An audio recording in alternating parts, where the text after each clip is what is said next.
시진핑이 얼마 전에 정치국 의원 25명을 선출하기 위한 예비 경선을 했는데요.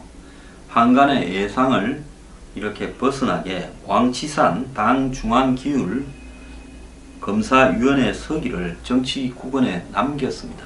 이 말은 무슨 말인가 하면 한마디로 중국의 사정을 지휘하는 왕치산 위임이 되어야 시진핑이 임기 2번을 하고 1번을 또 더 할 수 있다라는 겁니다.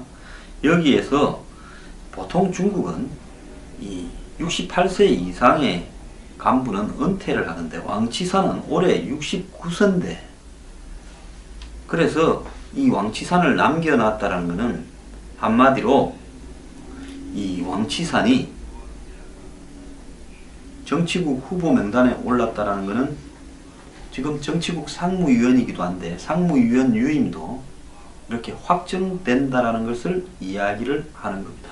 정치국 위원 중에서 상무위원을 7명을 두어서 그 사람들이 지금 중국을 과도체제로 지배해 가고 있죠. 결국 시진핑이 지금 64세인데 5년 뒤인 69세가 될 때 20차 당대회 2022년에서 임기를 연장할 구실을 만들었다는 겁니다. 왜? 쥐도 69세인데 물러나지 않고 한 텀 74살까지 또 해먹겠다는 거죠. 그러면서 시진핑은 지금 작년부터 중국의 태자당이 권력화되고 있다면서 과거의 중국의 정권의 실세들의 자식들을 이를 지금 분쇄를 하고 있다는 겁니다. 자, 제가 지금 중국의 정치 권력이 흘러가는 부분을 이야기하는 이유는요. 지금 북한이 핵미사일을 개발하는 국면에서 중국의 실체가 사실 다 알려졌습니다. 저는 한국 사회에서요. 김대중 노무현 정권을 거치면서 이명박 박근혜 보수 정권을 거치는 과정에서도 중국의 위험성이나 중국의 한마디로 북한과의 연관성 부분들을 대한민국 국민들이 지나치게 이렇게 낮게 평가하고요. 마치 중국이 세계를 이끌어갈 주요 강대국이고 우리하고는 우호적으로 이렇게 갈 수 있기 때문에 노무현 때부터 놓은 미중 간의 균형자 역할을 해야 되고 우리가 미국에 경사되지 말고 중국하고도 더욱더 가까이 지내야 되고 미국과는 거리를 둬야 된다라는 한국의 좌파 진영의 이론들이 중국의 경제적 성장과 더불어서 저는 외견상이라는 단서를 붙이겠습니다. 중국 때문에 이득을 보고 있는 사람이 주변에 좀 있으니까 이것이 광범위하게 퍼져나가서 마치 한국은 중국만 옆에 있어도 중국 옆에만 있어도 먹고 사는데 지장은 없고 미국과의 관계 비중은 이제 많이 떨어진 것처럼 생각을 하고 좀 정보가 빠르거나 산다는 사람들은 자식들을 중국어로 보내서 거기서 공부시키고 중국어를 알아야 마치 부가 유지될 것처럼 생각을 하는 지금 이상한 현상에 오랫동안 빠져왔습니다. 그런데 이번에 북한의 핵미사일 국면에서 시진핑이 문재인 대통령 앞에서 북한은 우리의 혈맹이다라고 이야기를 하고 더 나아가서 중국이 과도하게 주권적 간섭을 하면서 사드 문제를 가지고 한국을 경제적으로 압박하는 과정에 중국에 말 한마디 못하는 한국 정권과 더 나아가서 사드 임시 배치에 대해서 중국에 설명하고 양해를 구하는 사과 사절단을 중국으로 보내겠다는 민주당 저자들은 벌써 2번 갔다 와서 사드 배치는 우리의 뜻이 아니라 보수 정권의 뜻인데 정권이 무너지고 있으니 우리가 되면 알아서 하겠습니다 라고 머리를 조아렸던 사람입니다. 희한하게요. 한국의 좌파 이 사람들은 중국의 머리를 조아립니다. 한국의 사대주의자는 좌파입니다. 그리고 한국의 보수 진영에도 사대주의자들이 많이 있습니다. 박근혜 대통령 중국 관련 문제에서는 할 말 하나도 없습니다. 미국이 오죽했으면 한국이 중국에 지금 붙어 먹으려고 그러냐면서 한국 정권을 배관시켰던 부분이 박근혜 시대였습니다. 박 대통령 좋아하시는 분들요. 사실관계는 인정하고 하세요. 안 그러면 제 방송 보지 마세요. 서로 백해무익합니다. 자, 지금 중국은요. 왜 이렇게 북한을 시켜서 핵미사일 위기를 조성을 하고 그리고 일본과 또 베트남, 필리핀 등과 남중국해에서 또 더 나아가서 일본과는 센가쿠 열도에서 충돌을 하고 있겠습니까? 정말로 중국이 무역을 하는데 해상을 장악하지 못해서 요즘이 무슨 중세 시대입니까? 안 그러면 신대륙을 만들던 무역의 시대, 대항해의 시대입니까? 아무 중요한 게 아니에요. 해적이 있으면 같이 대처하고 누가 길 막고 간섭하는 사람 아무도 없습니다. 그런데 1대1론이 내 그런 캐치프레이즈 한번 보십시오. 중국이 중화의 세계의 중심이다. 중화 사상에 물들어서 다른 나라들은 다 중국을 향해서 1대1로 하라. 모든 길은 한마디로 실크로드처럼 중국을 통한다. 이거 아니겠습니까? 간이 배 밖에 나왔는데 그 한 거풀만 열면요. 중국이 지금 기업, 가계, 국가 부채가 겉으로 드러난 것만 270%인데요. 2020년에는 이 부채가 400%가 넘을 거라고 보고 있습니다. 중국의 기업 부채는 어마어마하게 심각하고요. 그 중에서 대부분이 공기업의 부채로 지금 들어가 있다는 겁니다. 이 어마어마한 부채가 분식회계 등으로 숨겨져 있고 또 중국 특유의 그림자 금융이라고 부르는 공식적인 금융체계를 통하지 않은 대출이 어마어마하게 많기 때문에 고속 성장이 지속되지 않고 속도가 느려지면 한마디로 중국이라는 차가 완전히 스톱을 할 수 있다는 겁니다. 그런데 이런 구조개혁은요, 시진핑이 지금 손을 못 댑니다. 누가 손을 대겠어요? 리크창 총리가 경제를 맡아서 손을 대요? 손을 대면 환부가 워낙 곪아서 그 순간부터 중국의 환부가 대외적으로 알려주는 순간 중국은 끝장이 나는 겁니다. 그래서 중국의 지금 국가 신용 등급도 추락을 지금 내려가고 있지만 급추락을 할 수밖에 없는 것이고 2020년에 가서 중국의 성장률은 겉으로 이야기하는 것이 6%보다도 훨씬 떨어질 거라고 자기들도 이야기를 하고 있습니다. 결국 중국은요, 하드랜딩, 경제가 경착륙을 1, 2년 안에 시작할 거고 올해 후반기부터 시작할 수도 있습니다. 버블은 붕괴될 겁니다. 중국의 버블의 대표적인 것이 부동산이죠. 어찌하여 국민소득이 평균 8,000불, 그것도 저는 거품이라고 봅니다. 어쨌거나 저들 주장으로 8,000불이라고 주장하는 중국에서 8,000불이면 한국에 한 3.5분의 1 정도밖에 안 되지 않습니까? 그러면 중국의 집값은 정상적으로 보면 한국의 3분의 1에서 4분의 1 정도가 돼야 되는데 런던이나 중요 지역의 집값이 일본 동경 수준에 지금 육박을 하고 있는 겁니다. 이것이야말로 중국의 부동산이 어마어마한 거품이 끼어 있다는 거고요. 근데 여기에 지금 중국의 기업 부채나 국가 부채는 폭증을 하고 있고 이제 미국에서 금리가 인상되고 또 미국과 중국 간에 고율 관세라든지 무역 전쟁이 벌어지는 외부 충격이 발생하게 되면 중국의 이 신용은 한마디로 은행의 신용 시스템은 이 모순으로 무너질 수밖에 없다라는 겁니다. 그러면 중국은 이걸 해결할 수 있는 방법은 뭐겠습니까? 한국에서 벌어지듯이 쇼입니다. 중국 내부의 국민들을 대상으로 해서는 부패 척결 쇼를 하는 거죠. 싹스핀 묻지 마라, 마오타이 주 먹지 마라, 명품 먹지 마, 들고 다니지 마라, 명품 시계 차지 마라. 이렇게 해가지고 지한테 찍힌 놈들만 대표적으로 날립니다. 옛날에는 지방의 고위층들을 날렸는데 가끔 가다가 찍힌 지방 고위층 한 명 총살시켰죠. 그러면 지게차로 무슨 돈을 갖다가 트럭 한 10대씩 퍼냈다. 창고 가보니까 무슨 첩이 30명이다. 또 여자 고위층을 처벌하니까 그건 또 남자 첩이 20명이다. 이런 이야기들이 나왔는데 이제는요. 시진핑이 아주 고위층, 정치국원 수준까지도 부패 척결 대상으로 해서 치면서 또 전임인 지도자들의 강택이나 후진타오의 척근이나 자녀들까지도 지금 압박을 하고 있죠.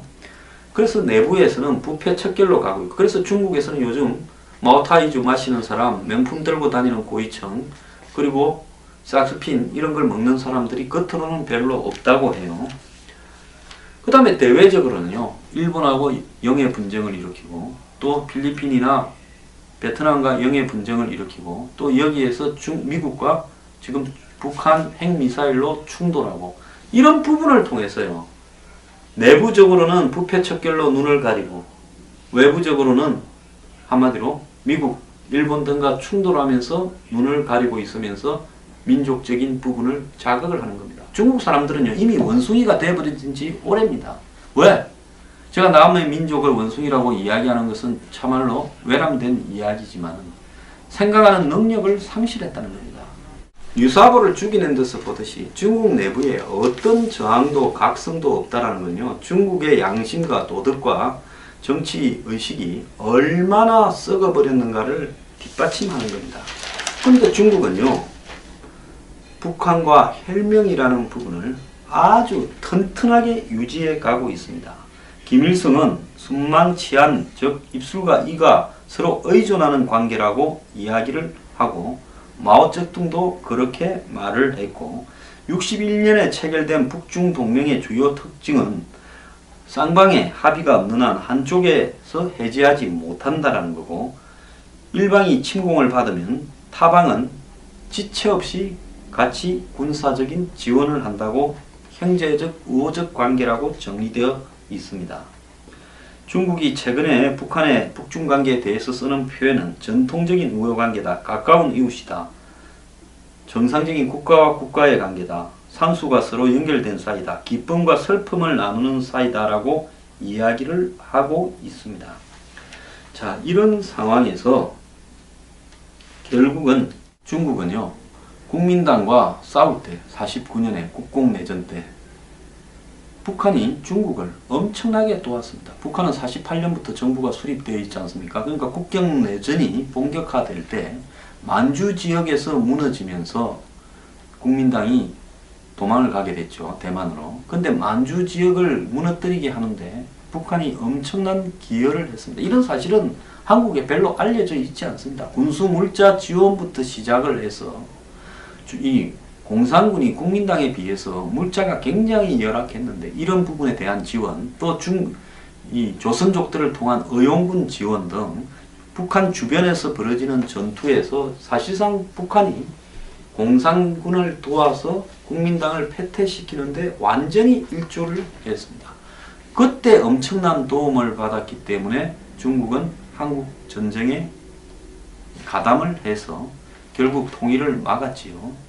그 이후에 중국은 지금 북한의 핵과 미사일을 계속 중국은 말리는 척 했지만 그것은 전부 쇼고요. 이제 다 돼가니까 본색을 드러내지 않습니까?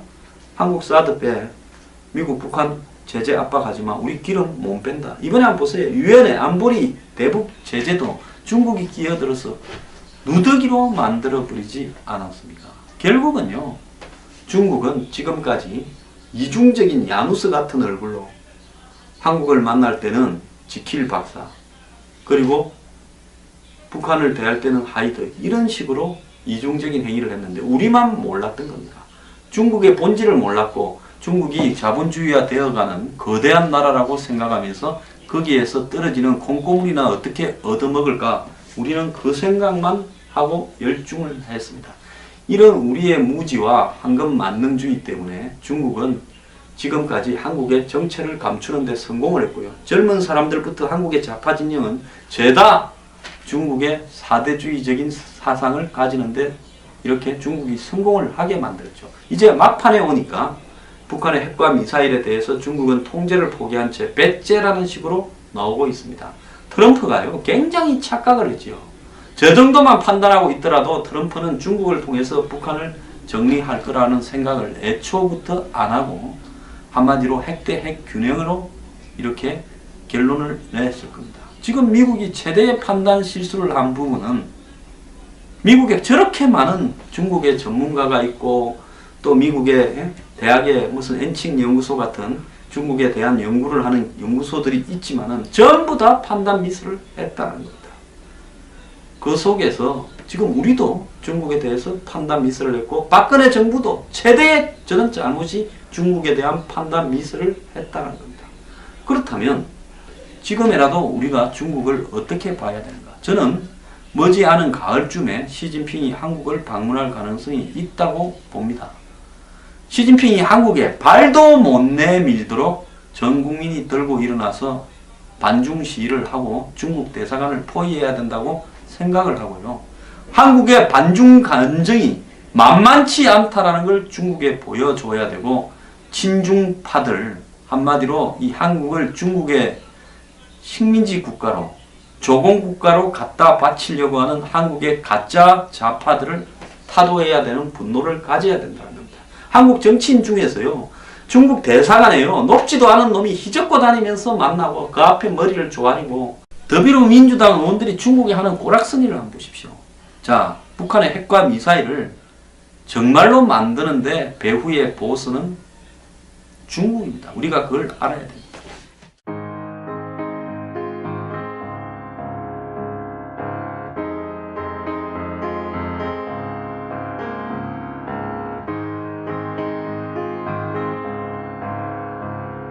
캐치프레이즈 한번 보십시오. 중국이 중화의 세계의 중심이다. 중화 사상에 물들어서 다른 나라들은 다 중국을 향해서 일대 일로 하라. 모든 길은 한마디로 실크로드처럼 중국을 통한다. 이거 아니겠습니까? 간이 배밖에 나왔는데 그 한 거풀만 열면요, 중국이 지금 기업, 가계, 국가 부채가 겉으로 드러난 것만 270%인데요. 2020년에는 이 부채가 400%가 넘을 거라고 보고 있습니다. 중국의 기업 부채는 어마어마하게 심각하고요. 그 중에서 대부분이 공기업의 부채로 지금 들어가 있다는 겁니다. 이 어마어마한 부채가 분식회계 등으로 숨겨져 있고, 또 중국 특유의 그림자 금융이라고 부르는 공식적인 금융체계를 통하지 않은 대출이 어마어마하게 많기 때문에 고속 성장이 지속되지 않고 속도가 느려지면 한마디로 중국이라는 차가 완전히 스톱을 할 수 있다는 겁니다. 그런데 이런 구조개혁은요, 시진핑이 지금 손을 못 댑니다. 누가 손을 대겠어요? 리크창 총리가 경제를 맡아서 손을 대요? 손을 대면 환부가 워낙 곪아서 그 순간부터 중국의 환부가 대외적으로 알려주는 순간 중국은 끝장이 나는 겁니다. 그래서 중국의 지금 국가 신용 등급도 추락을 지금 내려가고 있지만 급추락을 할 수밖에 없는 것이고, 2020년에 가서 중국의 성장률은 겉으로 이야기하는 것이 6%보다도 훨씬 떨어질 거라고 자기들도 이야기를 하고 있습니다. 결국 중국은요, 하드랜딩, 경제가 경착륙을 1, 2년 안에 시작할 거고, 올해 후반기부터 시작할 수도 있습니다. 버블은 붕괴될 겁니다. 중국의 버블의 대표적인 것이 부동산이죠. 어찌하여 국민소득이 평균 8,000불, 그것도 저는 거품이라고 봅니다. 어쨌거나 저들 주장으로 8,000불이라고 주장하는 중국에서 8,000불이면 한국에 한 3.5분의 1 정도밖에 안 되지 않습니까? 그러면 중국의 집값은 정상적으로 보면 한국의 3분의 1에서 4분의 1 정도가 돼야 되는데, 런던이나 중요 지역의 집값이 일본, 동경 수준에 지금 육박을 하고 있는 겁니다. 이것이야말로 중국의 부동산이 어마어마한 거품이 끼어 있다는 거고요. 근데 여기에 지금 중국의 기업 부채나 국가 부채는 폭증을 하고 있고, 이제 미국에서 금리가 인상되고, 또 미국과 중국 간에 고율 관세라든지 무역 전쟁이 벌어지는 외부 충격이 발생하게 되면 중국의 이 신용은, 북한의 북중 관계에 대해서 쓰는 표현은 전통적인 우호 관계다, 가까운 이웃이다, 정상적인 국가와 국가의 관계다, 상수가 서로 연결된 사이다, 기쁨과 슬픔을 나누는 사이다라고 이야기를 하고 있습니다. 자, 이런 상황에서 결국은 중국은요, 국민당과 싸울 때 49년에 국공내전 때 북한이 중국을 엄청나게 도왔습니다. 북한은 48년부터 정부가 수립되어 있지 않습니까? 그러니까 국경내전이 본격화될 때 만주 지역에서 무너지면서 국민당이 도망을 가게 됐죠. 대만으로. 근데 만주 지역을 무너뜨리게 하는데 북한이 엄청난 기여를 했습니다. 이런 사실은 한국에 별로 알려져 있지 않습니다. 군수 물자 지원부터 시작을 해서 이 공산군이 국민당에 비해서 물자가 굉장히 열악했는데 이런 부분에 대한 지원, 또 이 조선족들을 통한 의용군 지원 등 북한 주변에서 벌어지는 전투에서 사실상 북한이 공산군을 도와서 국민당을 패퇴시키는데 완전히 일조를 했습니다. 그때 엄청난 도움을 받았기 때문에 중국은 한국 전쟁에 가담을 해서 결국 통일을 막았지요. 그 이후에 중국은 지금 북한의 핵과 미사일을 계속 중국은 말리는 척 했지만 그것은 전부 쇼고요. 이제 다 돼가니까 본색을 드러내지 않습니까?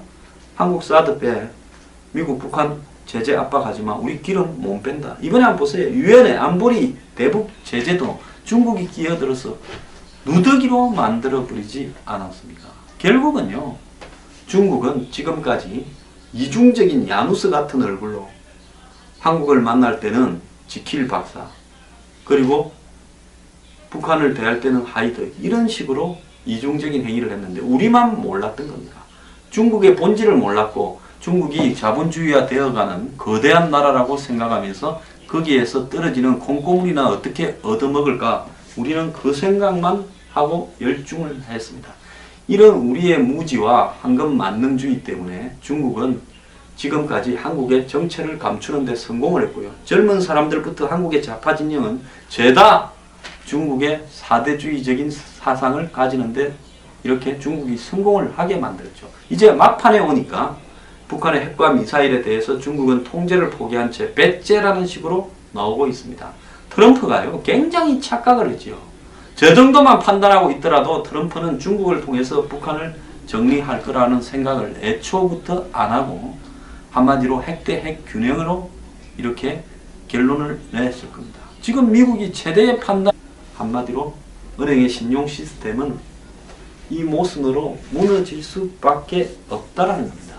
그러면 중국은 이걸 해결할 수 있는 방법은 뭐겠습니까? 한국에서 벌어지듯이 쇼입니다. 중국 내부의 국민들을 대상으로 해서는 부패 척결 쇼를 하는 거죠. 싹스핀 묻지 마라, 마오타이주 먹지 마라, 명품 먹지 마, 들고 다니지 마라, 명품 시계 차지 마라, 이렇게 해가지고 지한테 찍힌 놈들만 대표적으로 날립니다. 옛날에는 지방의 고위층들을 날렸는데 가끔 가다가 찍힌 지방 고위층 한 명 총살시켰죠. 그러면 지게차로 무슨 돈을 갖다가 트럭 한 10대씩 퍼냈다. 창고 가보니까 무슨 첩이 30명이다. 또 여자 고위층을 처벌하니까 그건 또 남자 첩이 20명이다. 이런 이야기들이 나왔는데 이제는요, 시진핑이 아주 고위층, 정치국원 수준까지도 부패 척결 대상으로 해서 치면서 또 전임인 지도자들의 강택민이나 후진타오의 측근이나 자녀들까지도 지금 압박을 하고 있죠. 그래서 내부에서는 부패 척결로 가고 있고, 그래서 중국에서는 요즘 마오타이주 마시는 사람, 명품 들고 다니는 고위층, 그리고 싹스핀 이런 걸 먹는 사람들이 겉으로는 별로 없다고 해요. 그 다음에 대외적으로는요, 일본하고 영해 분쟁을 일으키고, 또 필리핀이나 베트남과 영해 분쟁을 일으키고, 또 여기에서 미국과 지금 북한 핵미사일로 충돌하고, 이런 부분을 통해서요, 내부적으로는 부패 척결로 눈을 가리고, 외부적으로는 한마디로 미국, 일본 등과 충돌하면서 눈을 가리고 있으면서 민족적인 부분을 자극을 하는 겁니다. 중국 사람들은요, 이미 원숭이가 되어버린 지 오래입니다. 왜? 제가 남의 민족을 원숭이라고 이야기하는 것은 참말로 외람된 이야기지만 생각하는 능력을 상실했다는 겁니다. 유사보를 죽이는 듯을 보듯이 중국 내부에 어떤 저항도 각성도 없다라는 건요, 중국의 양심과 도덕과 정치의식이 얼마나 썩어버렸는가를 뒷받침하는 겁니다. 그런데 중국은요, 북한과 혈명이라는 부분을 아주 튼튼하게 유지해 가고 있습니다. 김일성은 순망치안, 즉 입술과 이가 서로 의존하는 관계라고 이야기를 하고, 마오쩌둥도 그렇게 말을 했고, 61년에 체결된 북중동맹의 주요 특징은 쌍방의 합의가 없는 한 한쪽에서 해지하지 못한다라는 거고, 일방이 침공을 받으면 타방은 지체 없이 같이 군사적인 지원을 한다고 형제적 우호적 관계라고 정리되어 있습니다. 중국이 최근에 미중 간의 균형자 역할을 해야 되고, 우리가 미국에 경사되지 말고 중국하고도 더욱더 가까이 지내야 되고 미국과는 거리를 둬야 된다라는 한국의 좌파 진영의 이론들이 중국의 경제적 성장과 더불어서 저는 외견상이라는 단서를 붙이겠습니다. 중국 때문에 이득을 보고 있는 사람이 주변에 좀 있으니까 이것이 광범위하게 퍼져나가서 마치 한국은 중국만 옆에 있어도, 중국 옆에만 있어도 먹고 사는데 지장은 없고 미국과의 관계 비중은 이제 많이 떨어진 것처럼 생각을 하고, 좀 정보가 빠르거나 산다는 사람들은 자식들을 중국어로 보내서 거기서 공부시키고 중국어를 알아야 마치 부가 유지될 것처럼 생각을 하는 지금 이상한 현상에 오랫동안 빠져왔습니다. 그런데 이번에 북한의 핵미사일 국면에서 시진핑이 문재인 대통령 앞에서 북한은 우리의 혈맹이다라고 이야기를 하고, 더 나아가서 중국이 과도하게 주권적 간섭을 하면서 사드 문제를 가지고 한국을 경제적으로 압박하는 과정에 중국의 말 한마디 못하는 한국 정권과, 더 나아가서 사드 임시 배치에 대해서 중국에 설명하고 양해를 구하는 사과사절단을 중국으로 보내겠다는 민주당, 저자들은 벌써 2번 갔다 와서 사드 배치는 우리의 뜻이 아니라 보수 정권의 뜻인데 정권이 무너지고 있으니 우리가 되면 알아서 하겠습니다 라고 머리를 조아렸던 사람입니다. 희한하게요, 한국의 좌파 이 사람들은 중국의 머리를 조아립니다. 한국의 사대주의자는 좌파입니다. 그리고 한국의 보수 진영에도 사대주의자들이 많이 있습니다. 박근혜 대통령 중국 관련 문제에서는 할 말 하나도 없습니다. 미국이 오죽했으면 한국이 중국에 지금 붙어 먹으려고 그러냐면서 한국 정권을 배관시했던 부분이 박근혜 시대였습니다. 박 대통령 좋아하시는 분들요, 사실관계는 인정하고 하세요. 안 그러면 제 방송 보지 마세요. 서로 백해무익합니다. 자, 지금 중국은요, 왜 이렇게 북한을 시켜서 핵미사일 위기를 조성을 하고, 그리고 일본과 또 베트남, 필리핀 등과 남중국해에서 또 더 나아가서 일본과는 센가쿠 열도에서 충돌을 하고 있겠습니까? 정말로 중국이 무역을 하는데 해상을 장악하지 못해서, 요즘이 무슨 중세 시대입니까? 안 그러면 신대륙을 만들던 무역의 시대, 대항해의 시대입니까? 아무 중요한 게 아니에요. 해적이 있으면 같이 대처하고, 누가 길 막고 간섭하는 사람 아무도 없습니다. 그런데 1대1론이 내 그런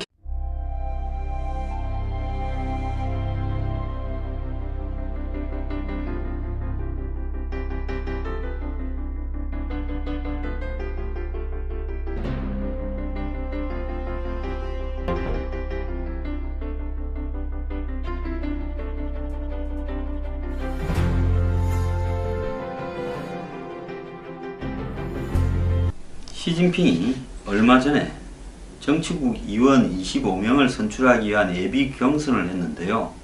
한간의 예상을 이렇게 벗어나게 왕치산 당 중앙기율 검사위원회 서기를 정치국원에 남겼습니다.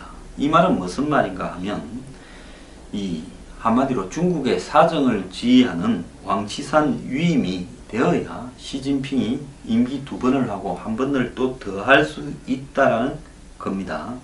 여기에서 보통 중국은 이 68세 이상의 간부는 은퇴를 하는데 왕치산은 올해 69세인데, 그래서 이 왕치산을 남겨놨다는 것은 한마디로 이 왕치산이 정치국 후보 명단에 올랐다는 것은 지금 정치국 상무위원이기도 한데 상무위원 유임도 이렇게 확정된다라는 것을 이야기를 하는 겁니다. 정치국 위원 중에서 상무위원을 7명을 두어서 그 사람들이 지금 중국을 과도체제로 지배해 가고 있죠. 결국 시진핑이 지금 64세인데 5년 뒤인 69세가 될 때 20차 당대에 2022년에서 임기를 연장할 구실을 만들었다는 겁니다. 왜? 쥐도 69세인데 물러나지 않고 한텀 74살까지 또 해먹겠다는 거죠. 그러면서 시진핑은 지금 작년부터 중국의 태자당이 권력화되고 있다면서 과거의 중국의 정권의 실세들의 자식들을 이를 지금 분쇄를 하고 있다는 겁니다. 자, 제가 지금 중국의 정치 권력이 흘러가는 부분을 이야기하는 이유는요. 지금 북한이 핵미사일을 개발하는 국면에서 중국의 실체가 사실 다 알려졌습니다. 저는 한국 사회에서요. 김대중 노무현 정권을 거치면서 이명박 박근혜 보수 정권을 거치는 과정에서도 중국의 위험성이나 중국의 한마디로 북한과의 연관성 부분들을 대한민국 국민들이 지나치게 이렇게 낮게 평가하고요. 마치 중국이 세계를 이끌어갈 주요 강대국이고 우리하고는 우호적으로 이렇게 갈 수 있기 때문에 노무현 때부터 놓은